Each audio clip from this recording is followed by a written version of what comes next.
Hello students.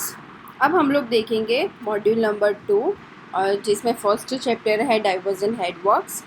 अब ये वाले लेक्चर में हमारा कंटेंट रहेगा types, selection of the suitable site for the diversion headwork, component of diversion headwork, causes of failure of structure on a previous foundation, Khosla's theory, design of concrete sloping glacis weir.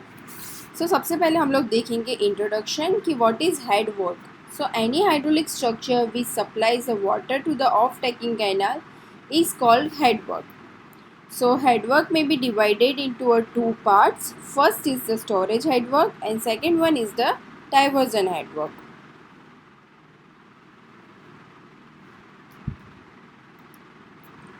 सबसे पहले हम लोग देखेंगे storage head works. तो dam is constructed across the river valley to form a storage reservoir known as a storage head works. मतलब कि dam हम लोग क्यों कंस्ट्रक्ट करते हैं, तो उसके जो स्टोरेज रिजर्वायर है उसमें हम लोग स्टोरेज कर पाए। Water is supply to the canal from this reservoir through a canal regulator and this serves for a multi-purpose function like hydroelectric power generation, flood control, fishery.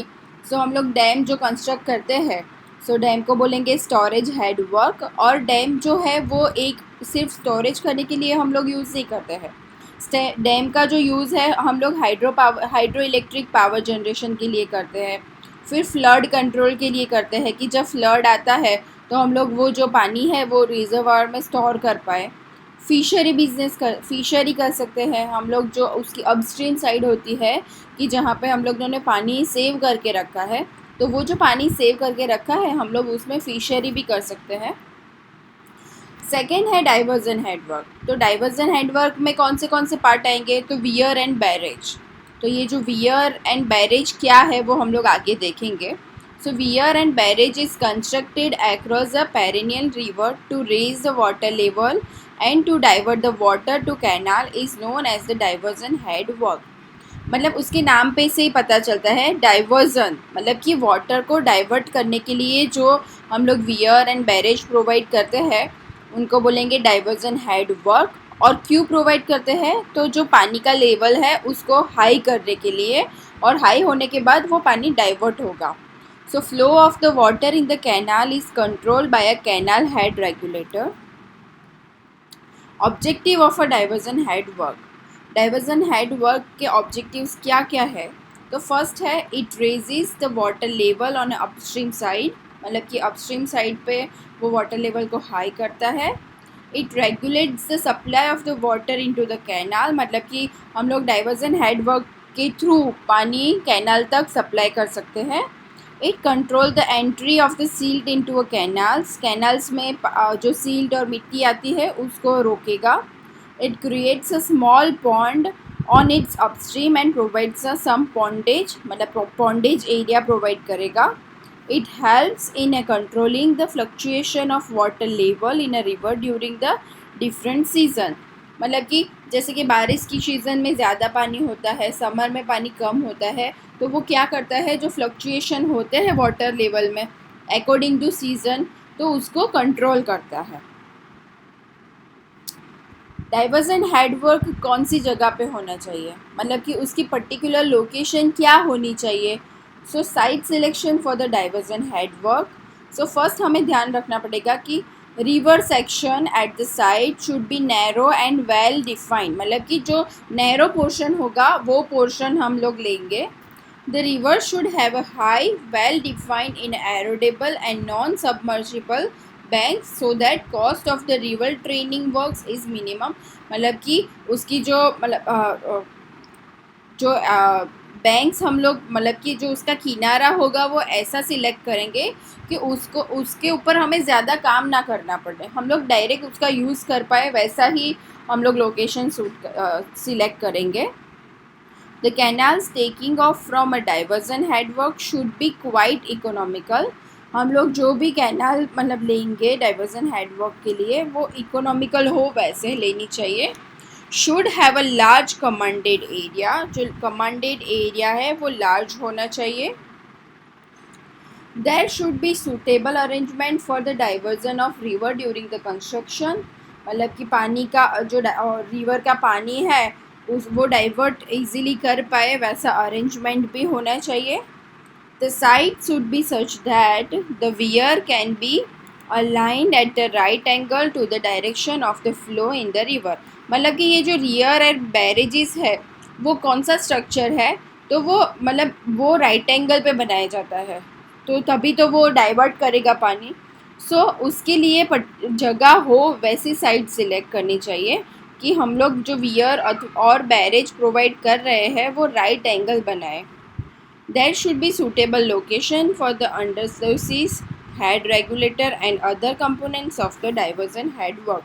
मतलब कि जो डाइवर्जन हेड वर्क है उसकी different components होते हैं वो हम लोग आगे देखेंगे. तो उसमें से एक है अंडर स्लुइसिस, हेड रेगुलेटर. ये जो सारे डिफरेंट कंपोनेंट्स है वो सुटेबल लोकेशन पे हो जाए वैसी साइट हमें सिलेक्ट करनी चाहिए. The diversion head work should not submerge costly land and property on upstream. मतलब कि उसकी जो upstream साइड होगी वो ऐसे सिलेक्ट करना चाहिए कि जो कॉस्टली लैंड है वो यूज़ ना हो वो अपस्ट्रीम साइड में. Diversion head works should not submerge costly land and properly on its upstream. Good foundation should be available at the site. मतलब कि हम जो साइट सिलेक्ट कर रहे हैं वहाँ पे जो फाउंडेशन प्रोवाइड करेंगे उसकी कंडीशन गुड होनी चाहिए.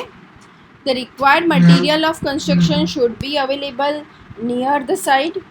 हम लोग जो साइट सिलेक्ट कर रहे हैं वहाँ पे हमें जो मटेरियल चाहिए कंस्ट्रक्शन के लिए वो इजीली अवेलेबल हो वैसी साइट सिलेक्ट करनी चाहिए. The site should be easily accessible by road or a rail. मतलब कि रेल से या रोड से हम इजीली उसको एक्सेस कर पाए वैसी साइट सिलेक्ट करनी चाहिए. The overall cost of the project should be minimum. मतलब कि हमारा जो टोटल प्रोजेक्ट का कॉस्ट है वो कम से कम हो वैसे हमें साइट सिलेक्ट करनी चाहिए. अब हम देखेंगे components of the diversion headworks कौन से होते हैं और उसके बाद हम लोग उसके अंदर डीप में देखेंगे. तो फर्स्ट है वियर और बैरेज, सेकंड है अंडर स्लुइसिस, थर्ड है डिवाइड वॉल, उसके बाद आएगा fish ladder, canal head regulator, silt excluders और उसको सिल्ट प्रिवेंशन डिवाइसेस भी बोलेंगे. उसके बाद आएगा रिवर ट्रेनिंग वर्क्स, मतलब कि marginal Burns and guide banks, मतलब कि जो हम लोग कॉर्नर पे प्रोवाइड करते हैं वो. ये है पूरा हमारा डाइवर्जन हेड वर्क का एक प्लान है जिसमें आप लोग देख रहे हो. ये है डिवाइड वॉल्स, ये है फिश लीडर, ये है वियर और बैरेज, मतलब कि ये जो रिवर है उसके एक्रॉस रखा है. ये है मार्जिनल बर्न्स, ये दोनों जो है वो गाइड बैंक्स है. यहाँ पे सिल्ट एक्सक्लूडर रखा है जिसकी वजह से सिल्ट अंदर ना आए. ये है हेड रेगुलेटर, यहाँ से रेगुलेट होता है. ये कैनाल का वे है और ये है अंडर स्लुइसिस. ये जो पूरा प्लान है वो किसका है, डाइवर्जन हेडवर्क का पूरा प्लान है. अब हम लोग सबसे पहले देखेंगे वियर. वियर क्या है? Normally the water level of the perennial river is such that it cannot be diverted to the irrigation canal, and the bed level of the canal may be higher than the existing water level of the river. In such cases weir is constructed across the river to raise the water level. मतलब कि जो बारमासी river होती है, ठीक है, उसमें क्या होता है कि हर बार पानी का लेवल सेम नहीं होता है. तो हर बार पानी का लेवल सेम नहीं होता है, उसकी वजह से क्या होता है हम लोग डायरेक्टली इरिगेशन कैनाल में पानी डाइवर्ट नहीं कर सकते हैं. तो अब उसको मतलब ये जो प्रॉब्लम है उसको सॉल्व करने के लिए हम लोग वियर प्रोवाइड करेंगे अक्रॉस द रिवर. तो उसकी वजह से क्या होगा कि वाटर लेवल है वो हाई हो जाएगा. सेकेंड क्या है कि surplus water passes over the Crest of the weir. और जब वाटर लेवल हाई होगा मतलब कि जो वियर कंस्ट्रक्ट किया है उससे भी ज़्यादा अगर वाटर लेवल हो रहा है तो उसके ऊपर से एक्स्ट्रा वाटर पास हो जाएगा. Adjustable shutters are provided on the crest to raise the water level to some required height. मतलब कि एडजस्टेबल शटर्स प्रोवाइड करते हैं वहाँ पे. देखो ये है वियर का ये है वियर विदाउट शटर, जिसमें क्या है ये total ponding by raise crest, मतलब कि ये जो वियर प्रोवाइड किया है, मतलब ये क्रिस्ट लेवल है उसका पॉन्ड लेवल। सो ये है total ponding by raise crest. अब यहाँ पे हम लोग देखेंगे ये पॉन्ड लेवल है, मतलब कि ये शटर प्रोवाइड किया है, ये विदाउट शटर का था और ये शटर का है। ये शटर हम लोग ओपन एंड क्लोज कर सकते हैं, ठीक है। नेक्स्ट है बैरेज। तो बैरेज क्या है, तो when the water level on the upstream side of the wear is required to be raised to a different level in a different time, barrage is constructed। मतलब कि हमें जो पानी है उसको और डिफरेंट टाइम और डिफरेंट लेवल पे जब अप करना हो तो उसके लिए हम लोग बैरेज का यूज़ करेंगे। So barrage is a arrangement of adjustable gates और shutters at a different rise over the weir. Weir के ऊपर बनाया गया है बैरेजेस। वो क्या होता है, वन टाइप ऑफ गेट्स है और शटर्स है। सो जैसे कि बहुत ज़्यादा पानी आया, बारिश आई और वो फुल हो गया है, तो हम लोग वो बैरेज ओपन करके पानी को आउट करेंगे। सो पर्टिकुलर लेवल डिफरेंट, मतलब पर्टिकुलर लेवल अथवा तो डिफरेंट टाइम के लिए हमें अगर पानी को रेज करना है तो तब हम लोग बैरेज यूज़ करेंगे।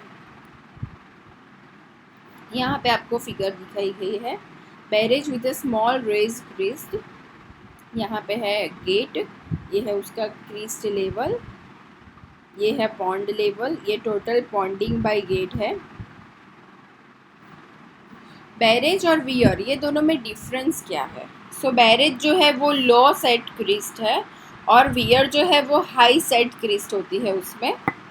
पॉन्डिंग is done by means of gates. यहाँ पे गेट्स के थ्रू पॉन्डिंग होता है और यहाँ पे क्या है, ponding is done against the raise crest और partly against the crest and partly by shutters, मतलब कि क्रिस्ट से होता है या फिर शटर्स से होता है। उसके बाद है get over the entire length और यहाँ पे क्या है, shutters in a part length, मतलब कि यहाँ पे जो गेट प्रोवाइड किए गए होते हैं वो एंटायर लेंथ पे प्रोवाइड किए गए होते हैं और यहाँ पे जो शटर प्रोवाइड करते हैं वो कुछ कुछ पार्ट में ही प्रोवाइड करते हैं। यहाँ पे है gates are of a greater heights, उसकी हाइट ज़्यादा होती है और यहाँ पे स्मॉल हाइट के गेट्स होते हैं, 2 मीटर्स अप टू 2 मीटर्स होती है। बैरेज में क्या होता है, perfect control on a river flow होता है और यहाँ पे no control of a river in a low floods, ठीक है। यहाँ पे हम लोग परफेक्ट कंट्रोल कर पाते हैं और वियर में हम लोग कंट्रोल नहीं कर पाते हैं। High flood which can be pass with a minimum afflux and exclusive afflux in a high floods, ठीक है। उसके बाद है बैरेज में less silting upstream due to low side crest और यहाँ पे raise crest causes the silting upstream, मतलब कि यहाँ पे जो है वहाँ पे लो क्रिस्ट प्रोवाइड की गई है तो उसकी वजह से सिल्टिंग प्रॉब्लम नहीं होता है और यहाँ पे वियर में सिल्टिंग प्रॉब्लम हो सकता है अपस्ट्रीम साइड में। ये लॉन्गर कंस्ट्रक्शन पीरियड है और ये शॉर्टर कंस्ट्रक्शन पीरियड है। ये है silt remover is done through the under sluices और यहाँ पे कोई ऐसा सिल्ट डिस्पोजल प्रोवाइड ही नहीं किया गया है। अंडर स्लूइसेस क्या होता है, इसमें बताया है ना कि removal of the silt is done through the under sluices. So under sluices क्या है, तो under sluices is also known as a scoring sluices. So, under sluices are opening provided at the base of the weir or a barrage, मतलब कि जो barrage और wear होता है उसके बेस में प्रोवाइड करते हैं under sluices. So this openings are provided with the adjustable gates, normally the gates are kept closed, ठीक है। उसके अंदर गेट्स प्रोवाइड किए गए होते हैं जिससे हम लोग ओपन कर सकते हैं उसको, बट नॉर्मली क्या होता है वो गेट्स को बंद ही रखते हैं। The suspended silts goes on a deposition in a front of the canal head regulator. When silt deposition become appreciable, the gates are opened and the deposited silt is loosened with the agitator mounting on a boat, मतलब कि जब वहाँ पे silt deposit ज़्यादा हो जाती है तो गेट को ओपन करके हम लोग उसको रिमूव कर सकते हैं। The muddy water flows towards the downstream through the scoring sluices. So muddy water जो होता है वो downstream में से move होता है. The gates are then closed, but at the period of the flood, the gates are kept open. मतलब कि जब फ्लड आता है तब वो स्लुइसेस, ये जो गेट्स होते हैं उसको ओपन करना पड़ता, उसको ओपन रखना पड़ता है. देखो यहाँ पे दिखाया है आपको ये फिगर में. ठीक है, ये एक बैरेज है और उसके अंदर ये गेट्स प्रोवाइड किए गए हैं. उसके बाद नेक्स्ट कंपोनेंट है divide wall. So divide wall क्या है? The divide wall is a long wall constructed at a right angle in the river, in the weir और barrage. It may be constructed with the stone masonry or a concrete cement concrete. So divide wall एक long wall है जो right angle पे बनाई जाती है weir और barrage के, और वो स्टोन मैसनरी या फिर सीमेंट कंक्रीट से बनाई जाती है. On the upstream side, the wall is extended just to cover the canal head regulator, and downstream side it is extended up to a launching apron. मतलब कि जो अपस्ट्रीम साइड होती है वो सिर्फ कैनल हेड रेगुलेटर जो होता है उसको कवर करने के लिए बनाई जाती है, बट डाउनस्ट्रीम साइड में पूरे लॉन्चिंग एप्रॉन तक एक्सटेंड किया जाता है. Function of the divide walls, उसके फंक्शन क्या क्या है? तो फर्स्ट है to form a still water pocket in the front of the canal head so that the suspended silt can be settled down, which then later be cleaned through the scoring sluices from the time to time. मतलब कि जो sealed है उसको settle down करने के लिए और time to time उसको रिमूव करने के लिए यूज़ होता है. सेकेंड है it control the eddy currents और a cross currents in a front of the canal head. मतलब कि जो कैनाल हेड होता है उसके ऊपर cross current and eddy currents generate होते हैं, उसको कंट्रोल करता है.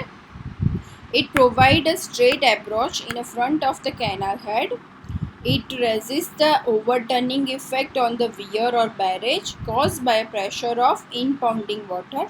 मतलब कि जो वाटर के अंदर जो ये ओवरटर्निंग इफेक्ट जनरेट होती है जिससे वियर और बैरेज डिस्ट्रॉय हो सकता है, सो उसको रेजिस्ट करता है. अब नेक्स्ट है फिश लैडर. फिश लैडर क्या होता है? So fish ladder is provided just by the side of the divide wall for the free movement of the fishes. So उसके अंदर से फिश एक जगह से दूसरी जगह पे जा सकती है. So rivers are important source for of a fishes. The tendency of the fish is move up from upstream to downstream in a winter and from downstream to upstream in a monsoon. So fish normally क्या करती है कि winter में क्या करती है, upstream में से डाउनस्ट्रीम में जाती है, और मॉनसून सीज़न में क्या करती है, डाउनस्ट्रीम में से अपस्ट्रीम में आती है. तो उसके लिए हम लोग ये फ़िश लैडर प्रोवाइड करते हैं कि वो फ़िश अपस्ट्रीम में से डाउनस्ट्रीम में इजीली एक्सेस कर पाए. So this movement is essential for their survival. Due to construction of the weir और barrage this movement gets obstructed and it is detrimental to the fishes. In the fish ladder, the fable walls are constructed in a zigzag manner so that the velocity of the flow within the ladder does not exceed 3 metre पर second. मतलब ये जो आपको दिखाई दे रही है ये है फाइबर वॉल्स. सो इसकी जो वेलोसिटी है वो 3 मीटर पर सेकेंड से ज़्यादा ना हो.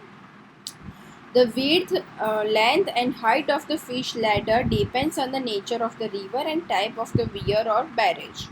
सो ये डिफरेंट रिवर और डिफरेंट वियर और बैरेज में उसकी length, height and width different रहती है. यहाँ पे आपको प्लान एंड सेक्शन दिया गया है. देखो ये है रियल फिगर.